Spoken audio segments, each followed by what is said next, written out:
I was camping with my husband and his family at a small, remote lake in New Mexico. There were about 10 people in our group and another group of 6 people in the next campsite. It was nighttime and both groups were doing typical activities, making s'mores, having a few drinks and telling stories, when we all heard what sounded like a little girl yelling out for help. Neither group had children with them, but we were all positive we were hearing a little girl and decided to search the area we heard the noises from together. There was a field behind our campsites, and we all saw a very tall, pure white figure standing maybe 100 feet away from us in the field, making the noises. We all agreed this thing looked maybe 6 feet tall, skinny, and white as can be. We made our way closer to investigate, but whatever it was that we saw started backing off as we got closer, and it disappeared into the trees. All night we continued to hear a little girl calling for help as we tried to sleep. When I was 37, I went to my high school reunion. I flew into the nearest airport and rented a car. The distance was about 35 miles through a very rural and almost abandoned part of the country. About 3 miles outside of town I see someone on the side of the road, flagging me down. It turned out that it was one of the guys I had attended school with. Jim, not his name, gets in the car and we start talking. I had not seen him in 20 years, but he still looked the same, maybe a little older. We get to town and I ask him if he wants to come to the VFW and have a drink. He says, "No, just take me home." Jim's parents had lived only a few blocks from my grandmother's house, and I turned in that direction, but he said to take him to the outskirts of town. There was a mobile home park out there, and I figured that is where he lived. When we reached the end of the turn-off he said, "Just drop me here. It was good to see you again," and he walks off into the night. I go to the VFW, met some of my old classmates, we start to talk. As we are talking about who is coming to the reunion, I mentioned that I had just picked Jim up 3 miles east of town and had dropped him off. Everyone gets quiet, even the guy singing karaoke stops and lays down the mic. My cousin goes white as a new t-shirt. "Bob, Jim died on that curve 8 years ago. Rolled his car. We were all at his funeral," I was told. I started to feel really dizzy, and I went out to the car to take some deep breaths. There on the seat is the local newspaper, printed 8 years previous, containing Jim's obituary. I still have the paper. After we moved into our home, we were told a woman had died there at the hands of her abusive husband. She hated men. My dad would wake up with scratches all over himself, and whenever my brother was mean to my sister or I, he would have scratches on him as well. One day, my brother hurt our sister. He hit her with something. When he woke up later that night he had a horrible bloody nose. The day we moved out, my brother accidentally broke his twin's arm trying out a wrestling move. He swears that he would have died that night if it wasn't our last in the house. I was standing in my parents' room, talking to my very sick dad at the time. He was dying of stage 4 esophageal cancer. I got the feeling something was behind me. I looked towards the doorway to the living room and something about 4 feet 6 and fully black is peeking around the corner, with its hands on the door frame.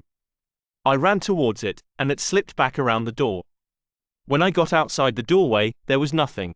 My dad was completely confused when I stepped back inside the room. When I tell him, people who stayed at my house in my dad's final days claimed to have seen it. My mom saw the figure on multiple occasions in multiple places until he passed away. We haven't seen it since. After my parents divorced when I was a teenager, I lived with my mother. I experienced lots of paranormal happenings. Several times when I was reading in my bed, the room would start to feel really icy. Next, it would feel as if somebody that hated me was staring at me. When I got that feeling, I would leave the room and come back an hour later.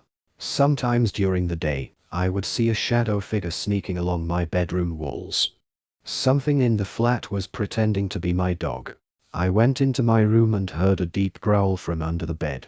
My dog wasn't capable of making a noise that deep. It sounded like either a really big dog or a man doing his best dog impersonation.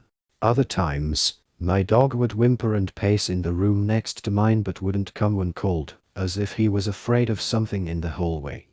When I moved in with my father, the paranormal activity stopped. A boy was digging at the edge of the garden when he saw a big toe. He tried to pick it up, but it was stuck to something. So he gave it a good hard jerk, and it came off in his hand. Then he heard something groan and scamper away. The boy took the toe into the kitchen and showed it to his mother. "It looks nice and plump," she said. "I'll put it in the soup, and we'll have it for supper." That night his father carved the toe into 3 pieces, and they each had a piece. Then they did the dishes, and when it got dark they went to bed. The boy fell asleep almost at once. But in the middle of the night, a sound awakened him. It was something out in the street. It was a voice, and it was calling to him. "Where is my toe-o-o-o-e?" It groaned. When the boy heard that, he got very scared. But he thought, "It doesn't know where I am. It never will find me." Then he heard the voice once more. Only now it was closer. "Where is my toe-o-o-o-e?" It groaned. The boy pulled the blankets over his head and closed his eyes. "I'll go to sleep," he thought. "When I wake up it will be gone." But soon he heard the back door open, and again he heard the voice. "Where is my toe-o-o-o-e?" It groaned. Then the boy heard footsteps move through the kitchen into the dining room, into the living room, into the front hall. Then slowly they climbed the stairs. Closer and closer they came. Soon they were in the upstairs hall. Now they were outside his door. "Where is my toe-o-o-o-e?" The voice groaned. His door opened. Shaking with fear, he listened as the footsteps slowly moved through the dark toward his bed. Then they stopped. "Where is my toe-o-o-o-e?"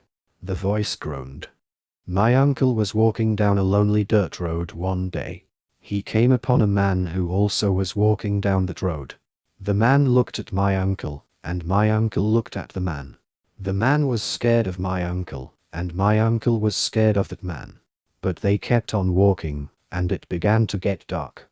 The man looked at my uncle, and my uncle looked at the man. The man was very scared of my uncle, and my uncle was very scared of that man. But they kept on walking, and they came to a big woods. It was getting darker. And the man looked at my uncle, and my uncle looked at the man. The man was really scared of my uncle, and my uncle was really scared of that man. But they kept on walking, and deep down into the woods they went. It was getting darker. And the man looked at my uncle, and my uncle looked at the man.